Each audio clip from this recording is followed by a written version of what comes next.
A well-designed workstation goes a long way toward ensuring that people work safely. With some attention to basic principles, an employee can enhance their comfort and productivity, at the same time reducing the risk of musculoskeletal disorders. There are 4 guiding principles. Movement is critical. Frequent positional changes are vitally important to good health. While movement is important, so too are the postures you assume while performing your daily tasks. Extreme postures should be avoided at all costs. Avoid compression. Focused pressures on specific parts of the body are extremely dangerous and can cause circulation problems at a minimum and nerve damage in severe cases. Avoid prolonged compression, especially before and after major joints. Take your breaks. It is extremely important to take breaks from repetitive tasks. Such breaks should include actual work breaks with short stretches or simply performing another task for a few minutes. The working environment is made up of 4 key elements in which the user will interact on a daily basis: the chair, keyboard, mouse, and monitor. These are interactive and must be considered together. We start with the chair. The stock Aeron chairs meet all the important criteria. It's available in 3 sizes to better fit the user and allow the worker to change to multiple positions. The height adjuster level is located on the right side. To raise the chair, take your weight off the chair and pull the lever up while lifting the chair. To lower the chair while seated, support some of your weight and lift the lever up and allow the chair to lower. Your feet should be comfortably flat on the floor, with 1 or 2 fingers clearance between the seat pan and the back of the knee. Knees shouldn't be higher than the hips. The height of the chair will change with different footwear. To tell you are in the right size chair, sit with your back into the pocket of the chair. The seat pan should be supporting maximum amount of the thigh area to distribute your weight. Be certain that the delicate area after the knee is not compressing on the front of the chair. You should be able to place a finger up to a whole hand between the back of the chair and the back of your leg. Size range of the Aeron chairs extend from 4'10" to 6'6", with a weight limit of 300 pounds and under. If you fall outside this range, please contact an ergonomic assessor for recommendations. Information on how to do so will be presented at the end of this presentation. If the user is in the correct size chair and the feet do not rest comfortably on the floor, they need a footstool. The lever for use is located on the rear of the armrest post. It will either be a wheel or a lever. Loosen and adjust for your maximum comfort.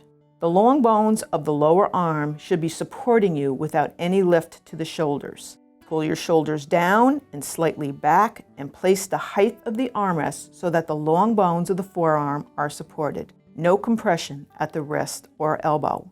You should be able to slide a finger between the armrest pad and your elbow. There is also an arm angle adjustment to swing the arms in or out.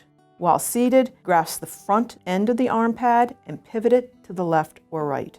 Adjusting the arm angle can help support different types of work and shifts in posture. Swing arms out for typing, keeping your elbow close to your body with no compression, and in to rest the arms and hands when not typing. The lumbar supports the thick pad on the back of the chair. To change the height, use equal pressure on each end of the lumbar support pad and rise or lower it to the desired position with the adjustment track. Adjust pad height so that it comfortably supports the natural curve of your spine. Lean forward from the hip with a straight back and feel your arch in the back. The lumbar depth can be adjusted by pulling the pad off the track and using the thin or thick side that best supports your spine curvature.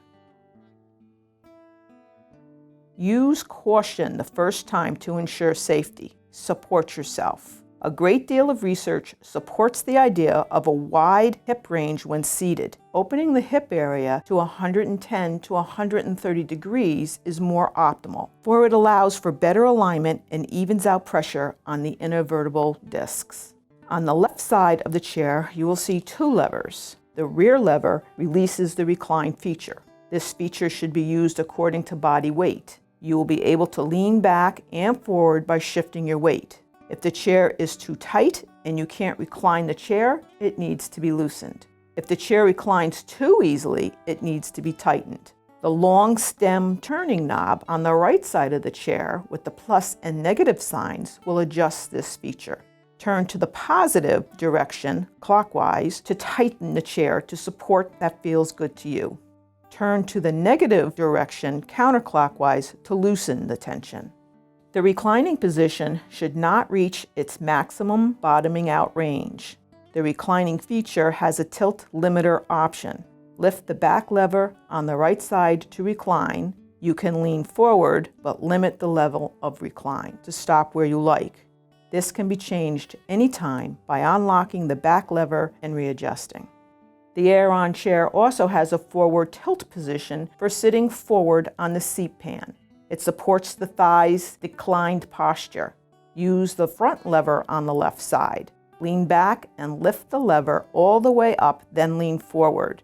To resume a regular sitting position, while seated, lean back, push the lever all the way down. The positioning of the keyboard is more important than shape. The keyboard should be lower than the desk level.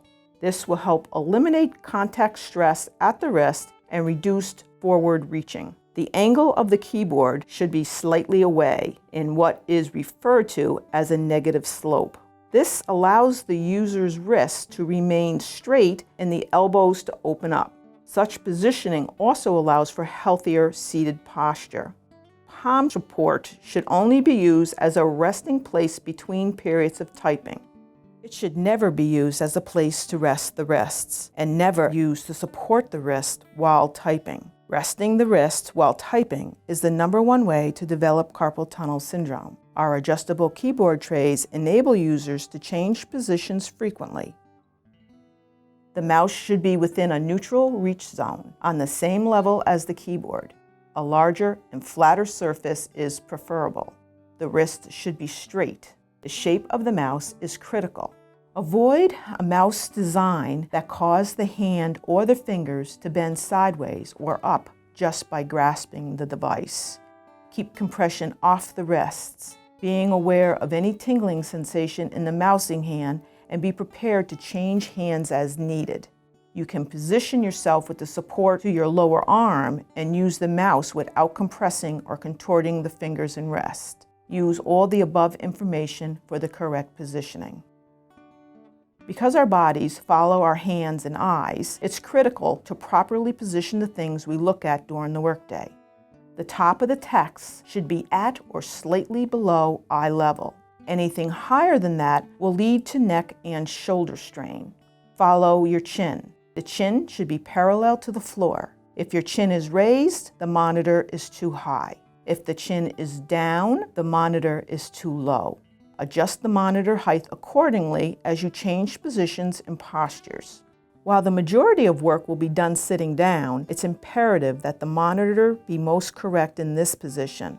A monitor riser will help for those who have longer torsos and need a higher adjustment. If the monitor will not go low enough to accommodate a shorter stature, the chair should be raised and a footstool used for leg support. Sitting all day long is bad for you. However, standing all day long is just as bad. Movement is key. Changing positions and postures frequently is the answer. You may stand at your workstation. Pull your chair back, raise the keyboard so that your wrists are equal to or lower than your elbow. The more open the elbow joint, the better for circulation. Raise your monitor as high as it will go. The recommendation is not to stand for longer than 8 minutes.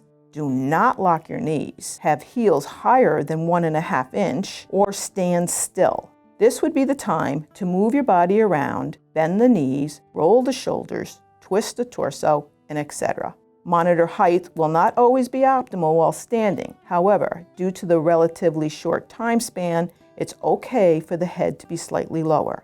Compensate with head and neck stretches. Studies have shown that critical and creative thinking is at its best while seated. Stand when editing, reviewing work, or answering emails. tasks that do not require critical thinking. Other equipment involved in a workstation evaluation should include the telephone placement, writing station use, docking station placements, and document holders. Use the principles learned to apply to these as well.